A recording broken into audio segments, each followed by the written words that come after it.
Hey, it's Mel again, and this is how we homeschool. Okay, so we've had some questions about this, so I want to take you guys on a tour of where the magic happens. This is our dining room. Oh my gosh, you guys, for real, please do not pay attention to how crazy disorganized my kitchen is right now. I just did this on the spur of the moment, so I didn't clean anything before doing that video. This is our setup for homeschool. We pretty much spend a lot of our day in here. Obviously, we do meals in here. We have a kid observing the new fish tank that has a turtle in it, our painter turtle that we caught. Yep. And we are making a little healthy environment for it there, and you're working on workbook pages. We have a kid on the computer working on history. We have a kid that was mysteriously outside for some reason. We have, over here is our bookshelves that are chock full of, this is all the workbooks, all of the extra materials, teaching materials. We have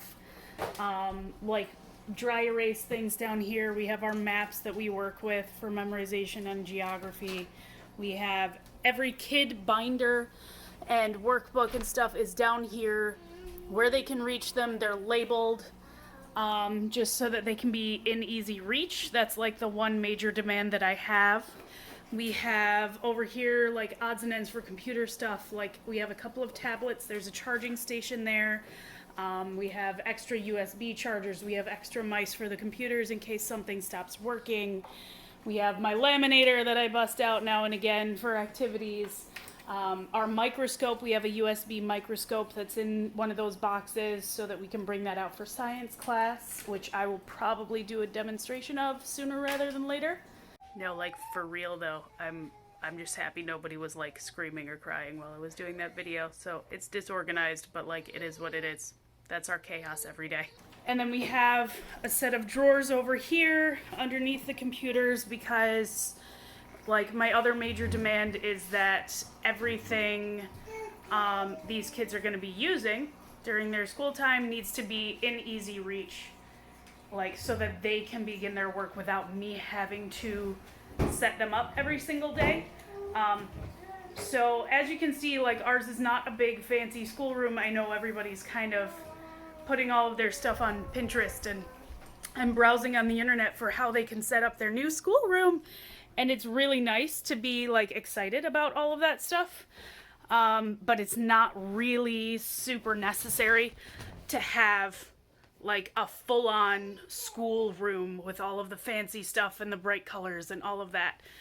Those are nice to have if you can do them. But I actually really discourage people from if you are just now setting up a schoolroom or some kind of homeschooling setup for your kids, you're going to want to fight the temptation to just go splurge on a ton of money for a setup that may or may not actually get used. Because as you go into this, you're going to find that what you thought was going to work, or what you thought was a really nice idea, or what you thought really looked pretty, or whatever, just doesn't end up being super functional for your family. So for us, when we first started schooling, we had a semi-finished basement or whatever, some space down there with a table and everything, and the idea was that I would be doing schooling with them during the day down there. And it just didn't work for us.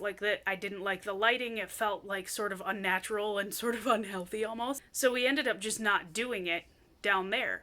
We ended up using our living room and our kitchen instead. And I've found that just works a lot better for us. I've found that while, you've seen my kids do use the computer for some of their schooling. It's not all of their schooling, but I want to have anything that has internet access needs to be in a common area of the house where I'm going to be on a regular basis to keep an eye on things.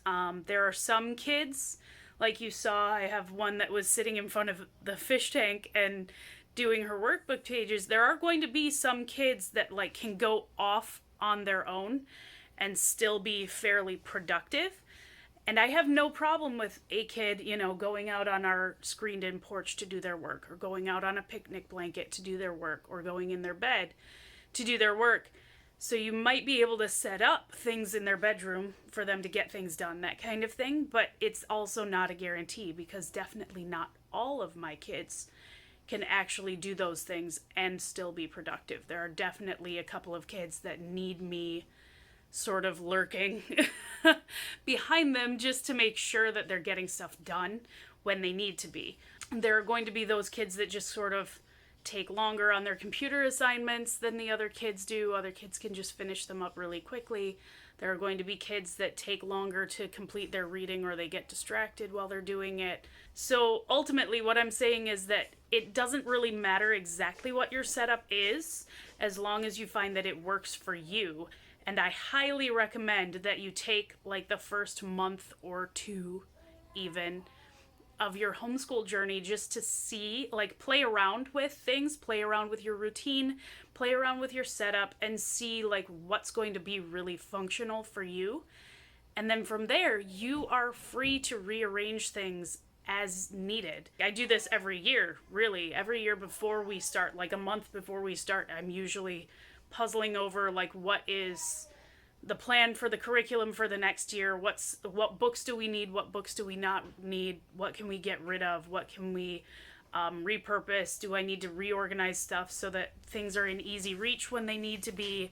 All of that stuff needs to happen at some point during your school year or before your school year starts. Oh, I was gonna say, the one thing that's like really necessary as far as workspace goes is just that your kids need to have a place to keep their things. Like, you need to incorporate that into the routine. Like, when you are done with your books, you put them back into this place. When you are done with your pencils or your crayons or your scissors or whatever, put them back in this place. And that stuff is really, really vital, especially for me, because I have multiple kids that I'm dealing with on a daily basis, and it gets really chaotic if everybody feels like they need to wait for me to do it for them. It does not work. So any way that you possibly can, allow your kids to do things for themselves. And that can start out early. Like, you might not want your kindergartner to have free access to scissors, I will grant you that, but everything should have a place. And you can easily allow your kindergartner to have access to crayons, like we do in our drawer that's, you know, down where they can reach. Their workbooks are down on a shelf that they can reach. We have busy boxes to keep our 3-year-old busy while everybody's doing school time. We bust those out at least once a day, and it's just to sort of allow her to be doing some fine motor skills or some kind of educational activity, but it's self-guided so she can do it on her own, and that keeps her busy and fairly quiet during those vital times when the older kids are studying and they really do need like uninterrupted school time.